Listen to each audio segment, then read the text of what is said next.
When we think about medical emergencies, some are really loud and obvious, but others, they're quiet.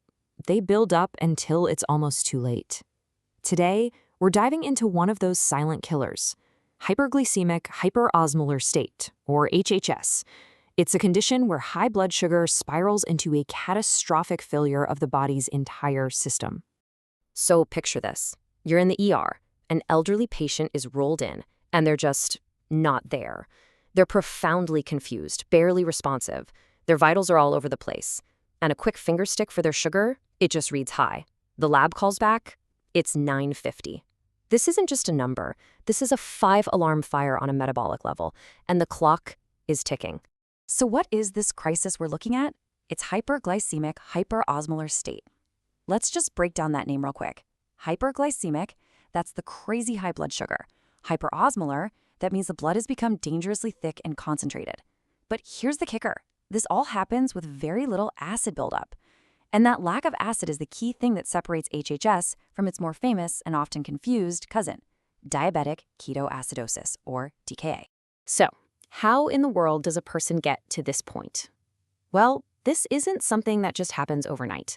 It's more like a slow-motion train wreck, a cascade of failures that builds over days, maybe even weeks, creating the perfect metabolic storm. Okay, so it all kicks off with not quite enough insulin. Now, unlike DKA, where there's basically no insulin, in HHS there's just a tiny bit. It's enough to stop the body from making those acidic ketones, which is why we don't see the acidosis, but it's nowhere near enough to control the sugar. You add a stressor like an illness on top of that, and glucose levels just go to the moon. The kidneys go into overdrive trying to dump all that sugar, but here's the problem. Sugar pulls water with it, so the patient starts losing massive amounts of fluid. This vicious cycle, sugar goes up, water goes out, leads to profound dehydration and that dangerously concentrated blood. The best way to think about this is to literally picture syrupy blood. It's so full of sugar that it creates this massive osmotic force, and it starts pulling water out of every cell in the body to try and dilute itself. And that includes your brain cells. This is the main reason we see that profound confusion and altered mental status. The brain is literally drying out. So what actually pushes someone over the edge? Well, the number one trigger, by far, is an infection. Something like pneumonia or a UTI. The stress from that illness is enough to send sugar levels skyrocketing. Of course, other things can do it too, like stopping diabetes meds, having a major event like a heart attack or stroke, or even certain medications. All right, so our patient is in crisis. How do we actually put a name to it? How do we definitively diagnose HHS? It's all about spotting a very specific pattern of clues in their symptoms and their lab work. First off, the timeline. Unlike DKA, which can hit fast, HHS creeps up on you. It develops slowly, over days or even weeks. The patient might complain of being incredibly thirsty and having to urinate all the time, but the real hallmark sign, the thing that usually gets them to the hospital, is that change in mental status. You combine that with the physical signs of extreme dehydration, like a racing heart and low blood pressure, and HHS should be screaming at you. But the real confirmation comes from the lab, and the numbers, well, they tell the whole story. The glucose is sky high, almost always over 600. The osmolality is way up, confirming that syrupy blood we talked about. But look at the pH and the bicarb. They're basically normal. This lack of any real acidosis, that's the smoking gun. That is the single most important lab finding that separates HHS from DKA. And this comparison is absolutely crucial. So if you take one thing away, make it this. DKA is fundamentally an acid problem caused by a total lack of insulin. HHS, on the other hand, is a fluid problem caused by just inefficient insulin. DKA is about acidosis. HHS is about catastrophic dehydration. So to get our arms around this whole situation, we need a full workup. We'll get a complete set of labs, paying super close attention to electrolytes, especially potassium, and checking kidney function. An ECG is absolutely non-negotiable because we need to see how the potassium levels are affecting the heart. And yeah, if the patient's mental status is really bad, we'll get a CT scan just to make sure we're not missing something like a stroke. Okay, diagnosis is in. It's time to act. Managing HHS is a rescue mission, plain and simple, and every single step has to be done in exactly the right order. There's no room for error here. 22 liters. That is not a typo. That's how much fluid the average HHS patient is down. It's a mind-boggling amount of dehydration. And that is why the absolute #1 priority before you even think about insulin is fluids, fluids, and more fluids. The rescue starts by just flooding the patient with normal saline. We're talking a liter in the first hour, sometimes more, just to get their blood pressure up and get blood flowing to their organs again. As they get better, we'll slow it down. And then you see step 3. It might seem weird, but once their sugar starts to come down, we actually add sugar back into the IV fluids. This is to prevent us from overcorrecting and sending them into dangerous hypoglycemia. Okay, so the fluids are running wide open. The temptation, of course, is to reach for the insulin to bring that crazy high sugar down. But stop. There is one critical safety check you have to make first. What is the one electrolyte you absolutely, positively must know before you give a single drop of insulin? The answer is potassium. Here's why. Insulin's job is to drive sugar into cells, but it takes potassium along for the ride.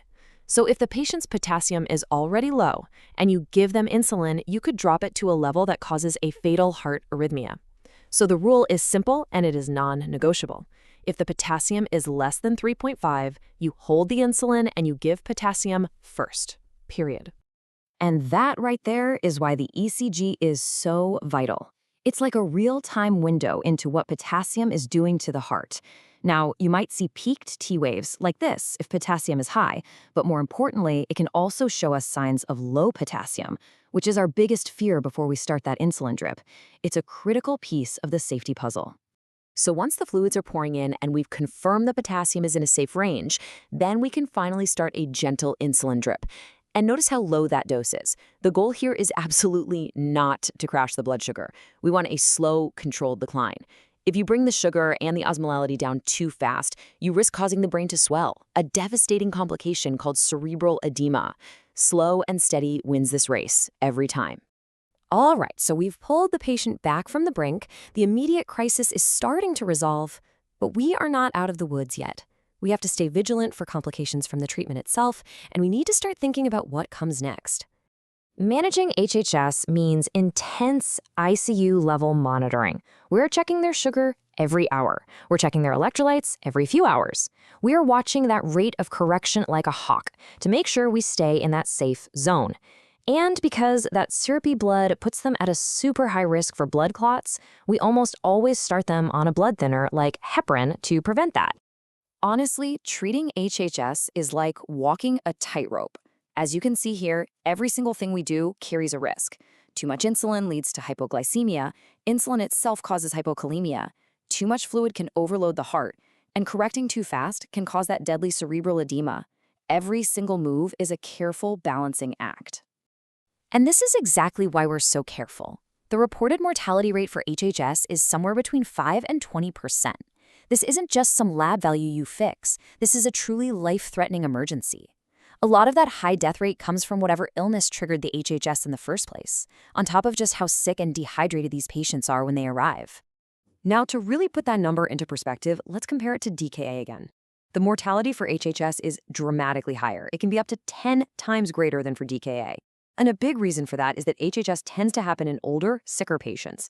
And because it comes on so slowly, they often don't get to the hospital until they're in a much, much more critical state. Which really brings us to the single most important point of all this. With a mortality rate that high, the best treatment for HHS is, without a doubt, preventing it from ever happening. And that leaves us with a really critical question, not just for doctors, but for the entire healthcare system. How can we do a better job of empowering our patients with sick day education? How can we teach them how to check their sugars, how to stay hydrated, and most importantly, when to call for help, so that they never, ever end up in this devastating state in the first place?